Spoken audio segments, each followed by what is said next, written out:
Outgoing Secretary General Jens Stoltenberg said at the NATO summit in Washington that Ukraine is on an irreversible path to full membership, saying that the membership of Ukraine, it's not a question of if but when. NATO has also pledged a $43 billion military aid package to Ukraine in 2025. And in a big boost for Ukraine, US, the Netherlands and Denmark announced that the first NATO-provided F-16s were on their way to Kyiv. On the other hand, Latvian president questioned the growing perception that the United States is doing a lot more than Europe for Ukraine.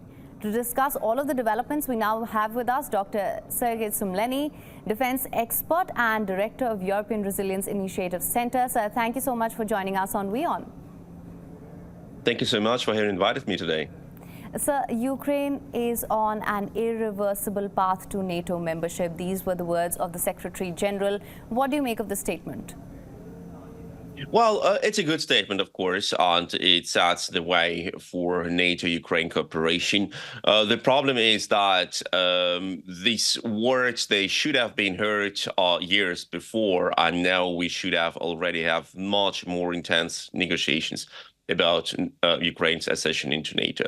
Ukraine was practically blocked from NATO in 2008 after back then German Chancellor Angela Merkel has blocked both Georgia and Ukraine from entering NATO. And despite all the aspiration of Ukraine for NATO, let me remind you, in 2019, Ukraine has included its goal of NATO membership in its constitution itself.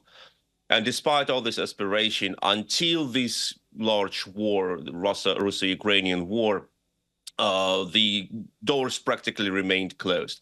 Now, in the third year of war, it's good words, but what is much more important now, because everyone understands that before the war ends, there will be no concrete steps done on this way. Much more important is how much of weapons and how fast and what kind of weapons Ukraine will get to stop this war, to defeat Russia.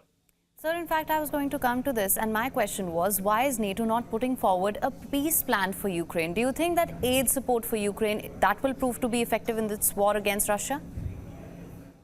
Well, a peace plan, it's a vague term, like everyone can put everything inside of the words peace plan. We have read yesterday a very clear statement by former Russian President Dmitry Medvedev, who is now one of the top leaders of Russia. And he has clearly written, actually surprisingly clearly, he said literally, even if a ceasefire and peace treaty will be signed with Ukraine now and the war will be stopped, the Russian goal to destroy the rest of Ukraine and to occupy the rest of Ukraine will remain. And he says literally, Russia will do everything to get the territories outside of Russia's control, to absorb them and to occupy them. It's a very clear statement, and it is absolutely understandable when the Russian leaders say this openly.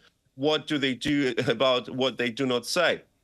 So the real peace plan for Ukraine is not a sort of a ceasefire or a treaty with Russia, because as we see, Russia is openly saying they will break this treaty. The real peace plan for Ukraine is to make Ukraine as strong as possible, so Russia will know that any attack against Ukraine will be much costly, and it will make no sense for Russia to attack Ukraine because it will never be able to conquer Ukraine. That is a peace plan, and that includes NATO, that includes weapons, and that includes also permission for Ukraine to defend itself with all means possible. Right, sir. Now, that being said, how do you think Russia will respond to Ukraine's NATO membership? It's made its opinion very clear in the past as well. Well, regarding the membership of new NATO countries, Russia is demonstrating a very stable pattern. We have seen first, before a country joins NATO, Russia says it will be a red line and will be immediately punished. But after a country joins NATO, Russia says, okay, it's not a big deal. We are not feel threatened because we are so strong. That is a common pattern for Russia. That happened with Finland. That happened with Sweden. That even happened with the Baltic countries before. It is now when Russia says, oh, it was a bad step from NATO expansion, etc. But if you look back in early 2000s, when the Baltic nations joined NATO, even Vladimir Putin himself said back then, they don't see any threat. Now, if you look at the border between Russia and NATO, Finland, Norwegia, Baltic countries, Russia pulls back the troops from there, making Russia-NATO border empty and sends these troops to Ukraine. What is the answer of that? The consequence, the interpretation of that, from my perspective, is the following. Russia does not believe that NATO is a threat for Russia. That's why Russians bring the troops from the NATO border.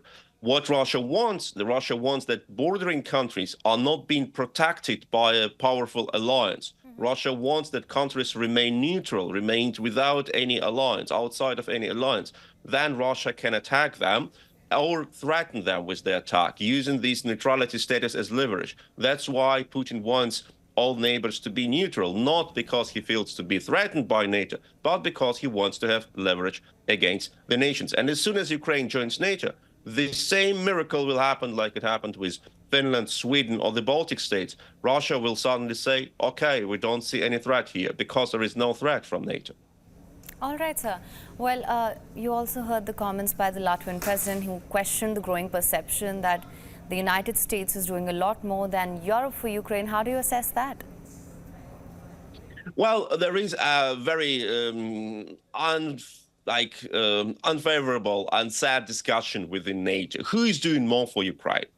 And most countries say we're doing more, we are doing most.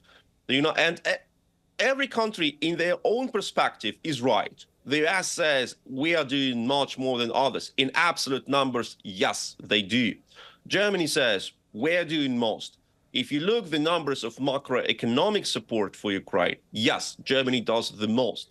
The European Union says, yes, we do more, of course, because it's a union of many countries. The Baltic states says we are doing most. And if you look at the share of the GDP, indeed, they're doing incredibly good. They're doing the most. But they're smaller countries. They don't have that large GDP like the United States or Germany. That's why in absolute numbers, it's quite different. So I think it is not a good competition because it makes countries to rivals instead of making them allies. And the real goal is not to say, yes, my country has done most, but to say, look, our joint efforts have helped Ukraine to achieve the best result within the shortest time. And here, the European Union and NATO itself is not doing that well. If you look, the European Union wanted to produce 1 million shells within the last year. They have failed. NATO has not developed a common strategy of common supply of Ukraine with weapons. It is still commitments done by separate countries. There is no sustainable NATO-owned strategy here. And that is a real problem. I'm afraid that many leaders in the West have not realized that it is not a war about Ukraine only. And Russia has stated many times their real goal is to undermine the West in whole, not only Ukraine, but many leaders in the West just ignore it. All right. Well, Dr. Somlani, thank you so much for joining us on WION with your insights on this. Thank you so much. For latest news, download the WION app and subscribe to our YouTube channel.